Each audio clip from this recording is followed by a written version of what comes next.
Welcome back to the Dean Obeidallah Show. Right now, very happy to have back on the show our friend, Dr. John Gartner, psychologist and co-founder of Duty to Warn. And he's been on many times before to break down what we're seeing with Donald Trump. Dr. Gartner, nice to see you again, my friend. Thanks for making time for us. Oh, it's always fun to be here with you. So, my friend, you were on in October warning about Trump's cognitive decline, right, reminding people that every day we see him is the best he will be. Exactly. So, you were kind enough to send me some of your own observations since our last conversation that jumped out at you about Trump's decline. Right. And you say this from a point of view of someone who's a mental health professional. So let's start with one. I mean, there was the multiple cognitive tests. There's an MRI that they're sort of giving us the results today, but I don't even know. I don't know what's true and what's not. But what's your take on the cognitive test, the MRI surprise, and we're not getting the results? Right. You know, here's what's really interesting about this. If you know how to read between the lines, we actually already know quite a bit. You know, of course, as you know, I've been criticized for diagnosing the president, who I haven't personally examined. Right. But the physicians who have personally examined him are actually telling us much more than they wanted to and much more than Trump wanted to. Because here's the thing. Number one, nobody gets a series of cognitive tests or an MRI unless the doctor has a serious reason to suspect a serious problem that they're trying to rule in or rule out. They just don't do it for grins. They just don't, no matter who it is. And so, you know, he claims he doesn't know what part of his body got the MRI. That has to be a lie. It's actually impossible.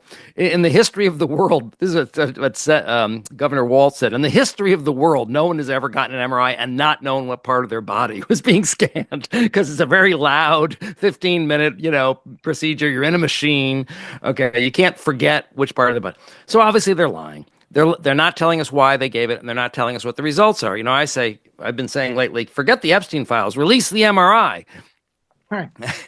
Now, he says he's going to, but, it'll probably be like, he says he's going to release his tax returns. I'll believe it when I see it. Or we're going to release the Epstein files after Kash Patel has had, 6 months to have 1,000 FBI agents scrub them for every reference to Trump. So I have zero confidence that we are going to get the truth from the White House.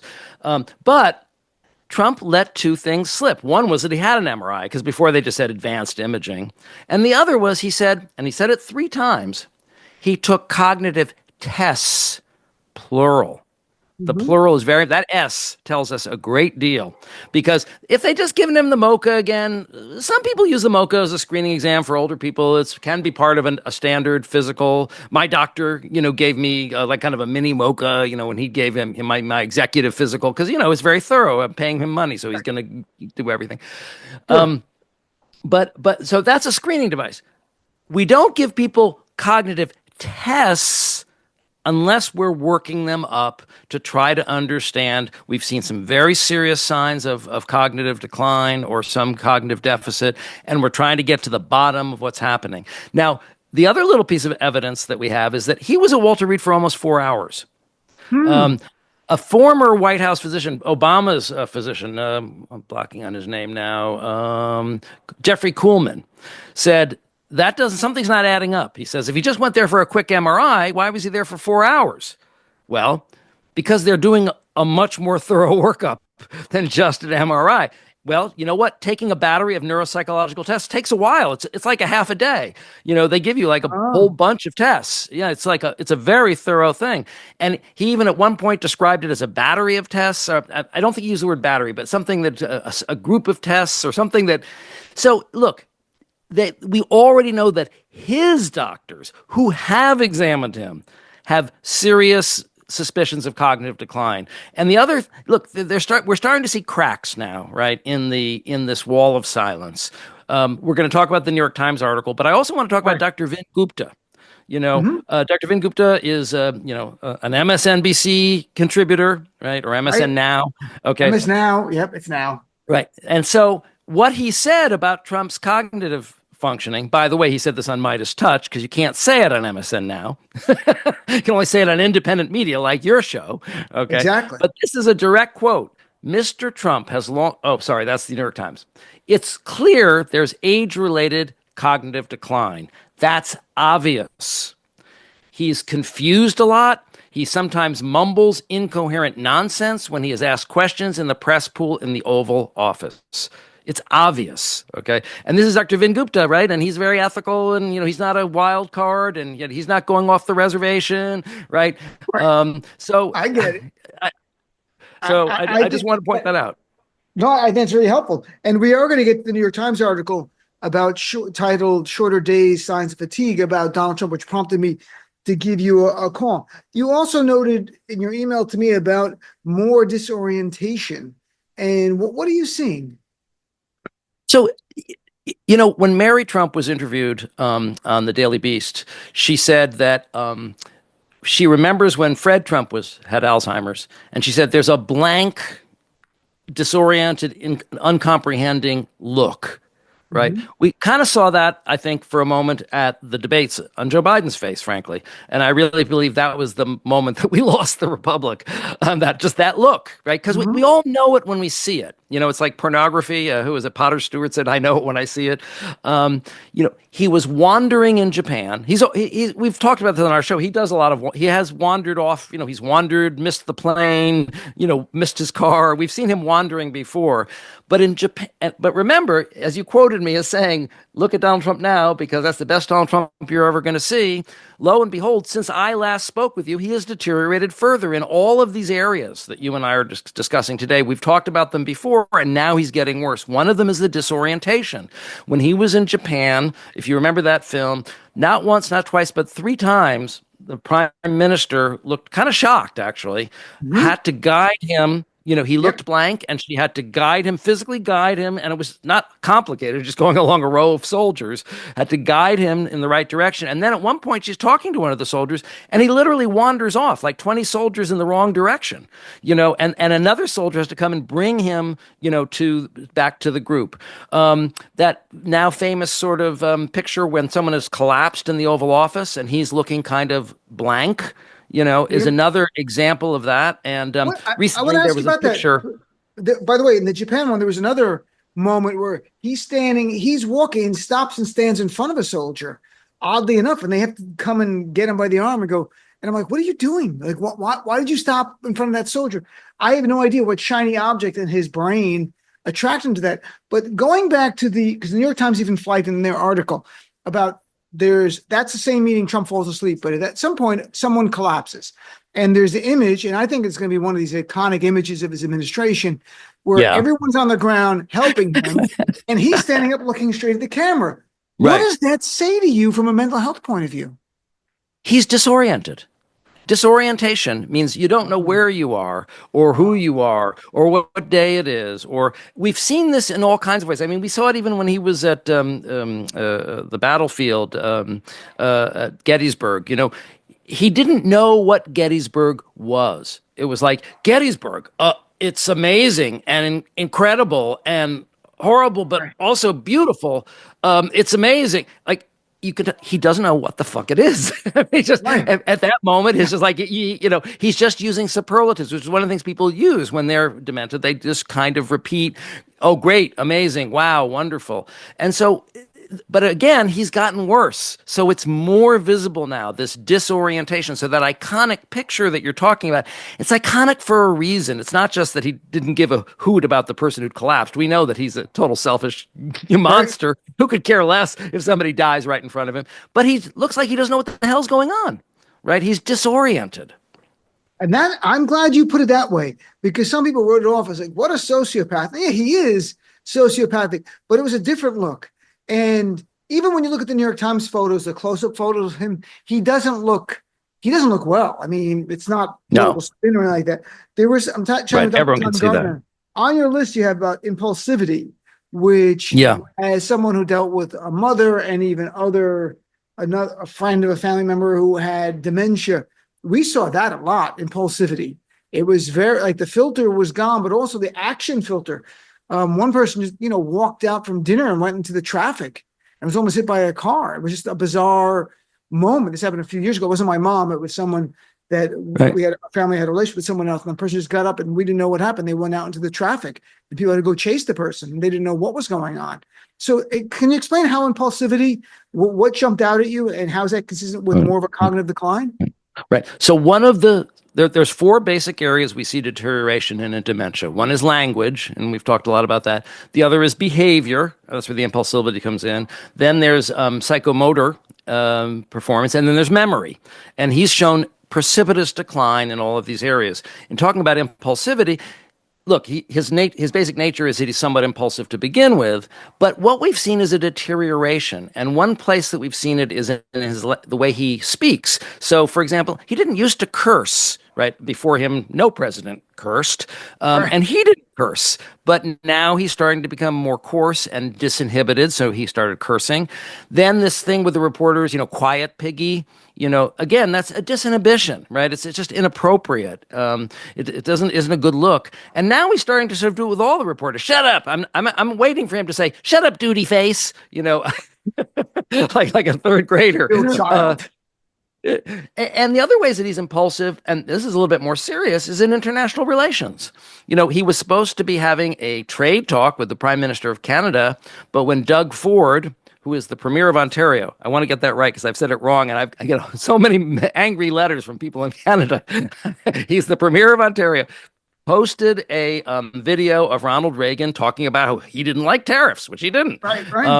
Right, and that made Trump so angry that he canceled the trade negotiations with the Canadian Prime Minister. Who does that? Who willy-nilly cancels an international meeting between heads of state because some third person posted something on social media you didn't like? And where I really worry about this is he might just start blowing up boats because he was irritated over his cornflakes one day, or attacking Venezuela. He could literally impulsively, right, start an international incident or kill massive people or start a war just because he's angry and confused. Oh, and he is blowing up boats off the coast of Venezuela, and he repeats. I mean, maybe you can help people understand, Doctor, because there are times he sounds lucid. He even used the word infinitesimal yesterday.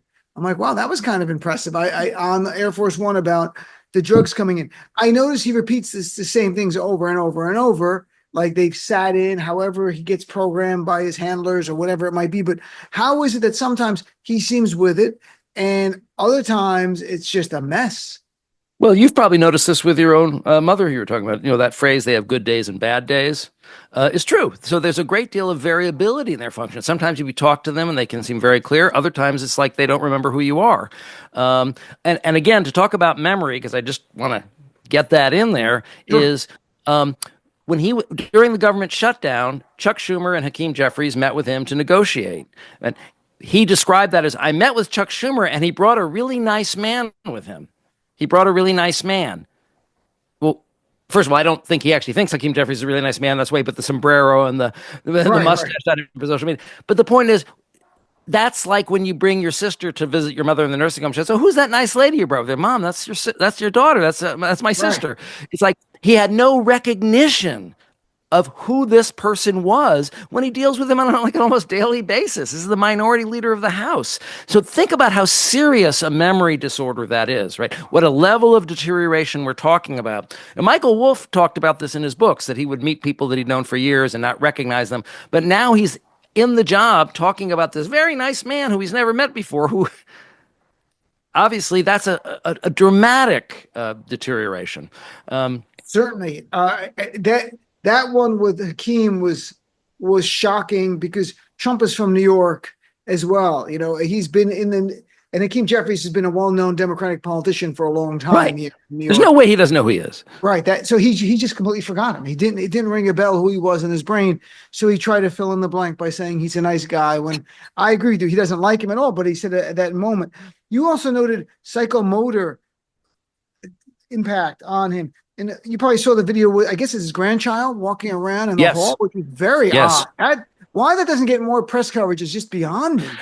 Well, me too, because it's very significant from a medical point of view. One of the people who I consulted with, who actually wrote an article in Salon about this, who is a dementia expert, that's like all she did as a neuropsychiatrist, talked about one of the kind of telltale signs of frontotemporal dementia is something called a wide-based gait, meaning with one of your legs, you kind of swing it in a semicircle, if that makes sense, like a dead weight.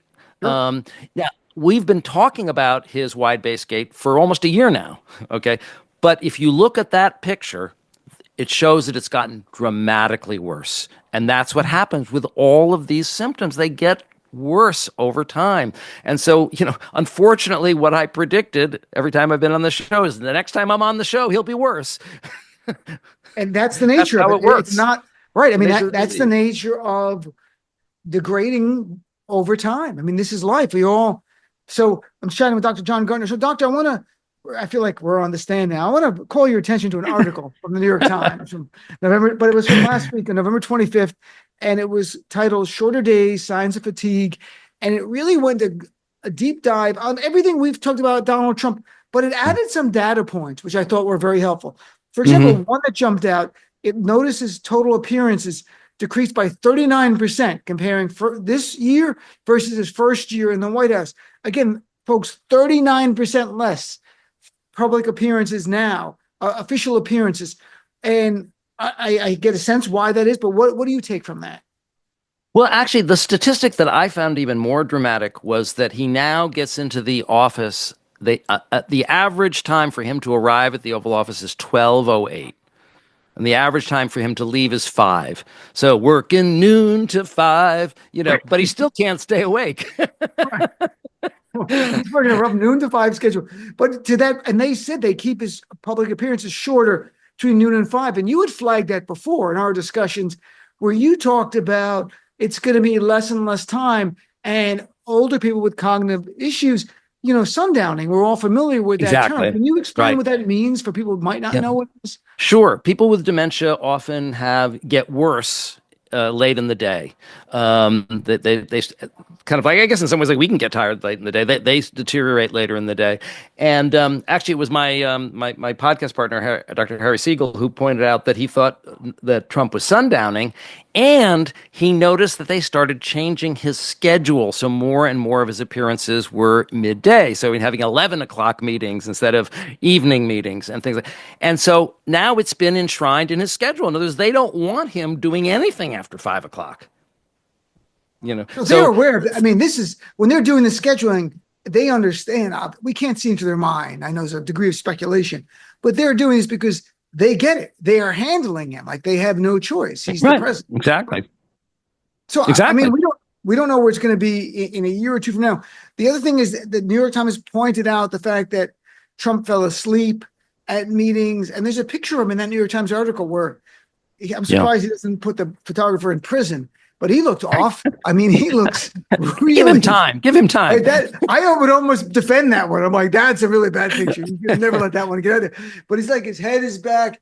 And this is going to sound weird, but it reminded me of my mom in the hospital when she had fallen asleep.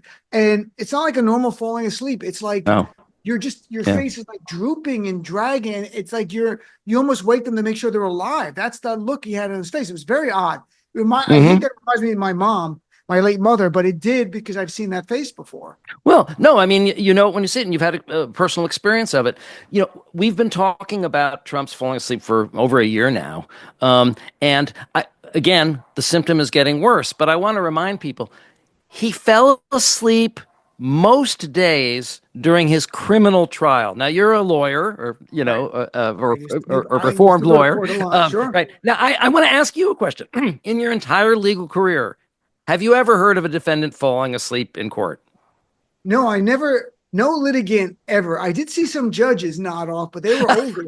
And it was warm days in Bergen County Courthouse. That's different. You had a judge like that. And That's famously, different. People know some jurors have fallen asleep here and there, especially long Sure. But litigants, when you have everything on the line, neither plaintiff nor defendant nor prosecutor nor defense attorney or the defendant themselves I've ever seen nod off. So even look like a chance they're going to nod off. The stakes are too high for them. Right. So never in your life, in your legal career, have you heard of it. None of your colleagues have told you about it. I've asked like 20 lawyers. Have you ever, once in your life, do you know somebody who knows somebody? Nobody has ever heard of it. Okay. And he fell asleep most days.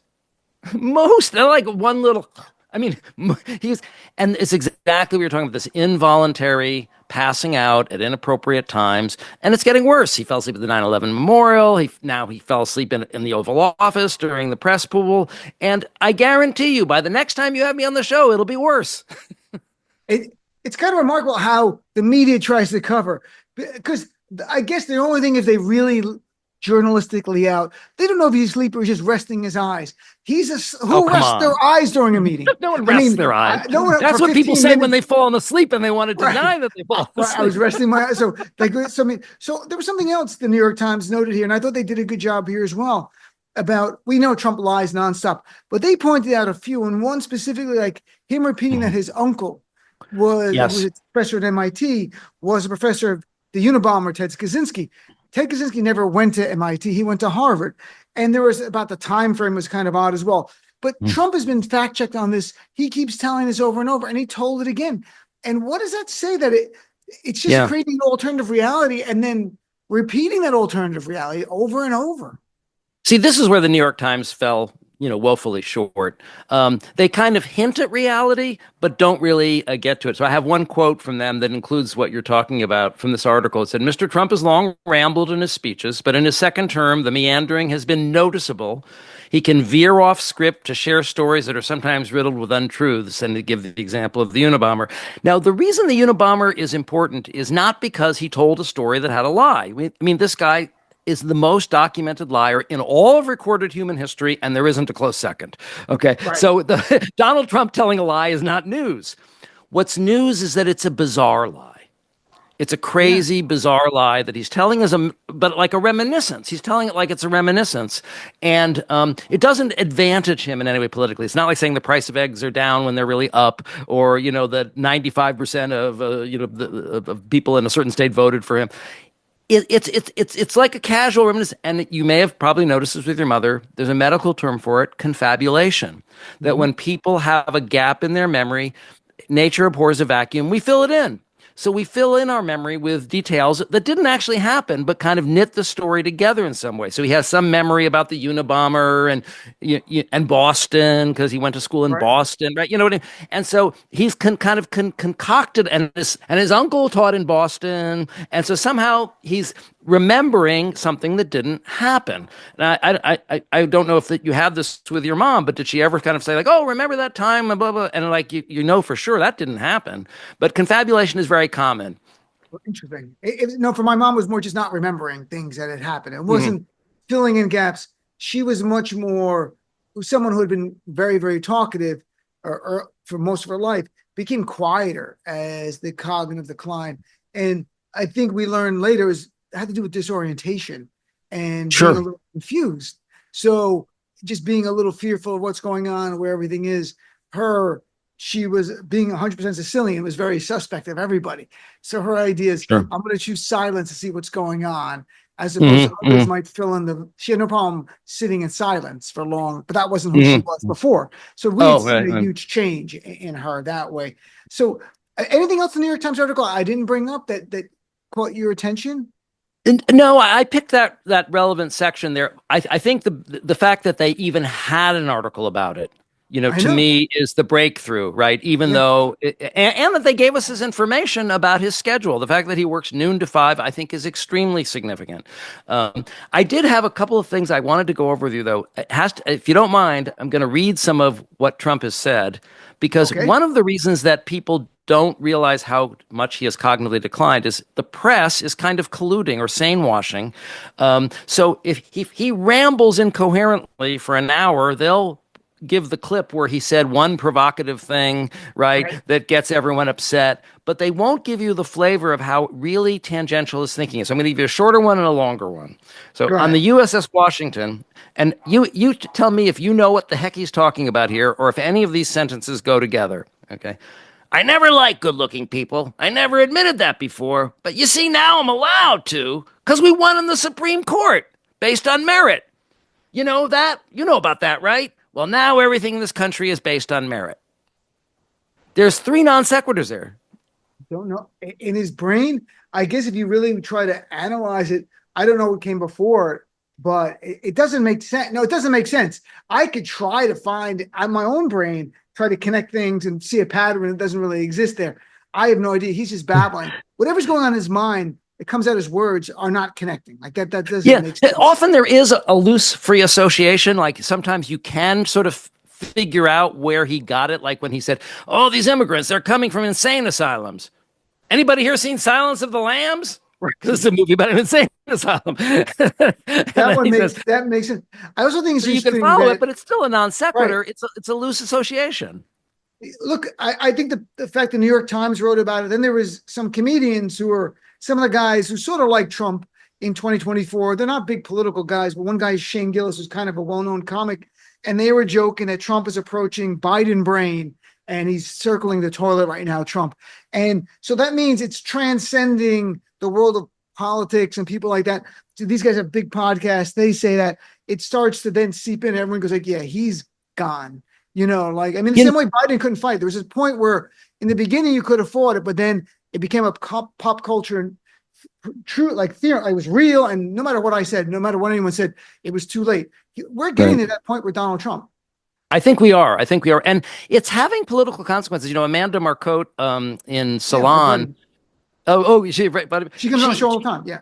Okay. She speculated that that one of the things that made some of the Republicans break with him on the Epstein report was the report that he had an MRI. That's what, and the point is that it confirmed, kind of like the Biden look at the debate confirmed the narrative that he's cognitively slipping.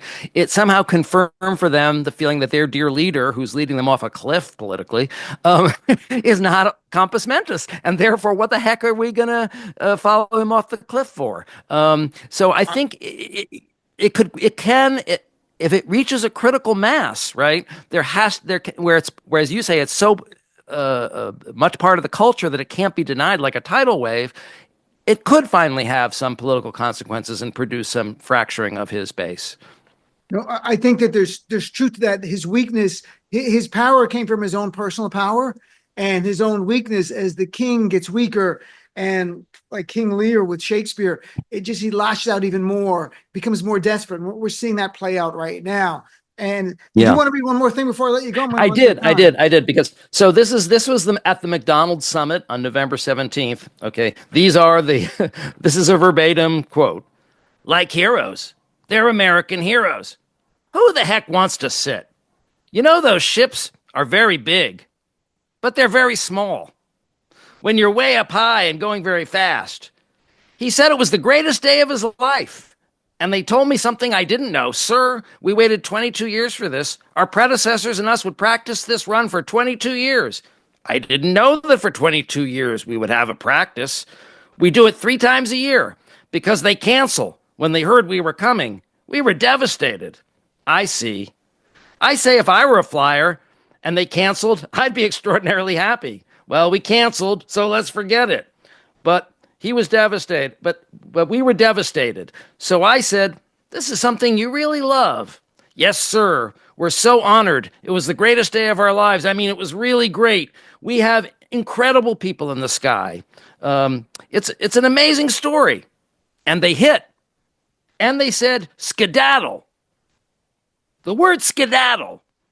And the plane went like this. When it drops a bomb, it goes down very steeply because it gives it a better angle. And more speed for the bomb, a very, very heavy bomb, and they go boom. As soon as those things, the one pilot, the first was it, skedaddle. And the thing turned on its side. I mean, it's unbelievable. Wow. That's, I don't even know. There's no words for that. That isn't another word. All right. Before I let you go, Doctor, I want to thank you for your time. Where can people follow your work? What do you want them to follow you now? Well, there's no way for them to follow me. We've stopped our podcast. I know on social media, or I know that you told me that last time. That I'm now just a journeyman guest. So I've been on the Daily Beast several times. I'm kind of becoming a regular on their show, so you might catch me there. All right, Doctor. Thank you so much for spending some time with us. I really appreciate it. It's very insightful, and the listeners really like it. And I learn a lot from it as well. So have a great day, my friend.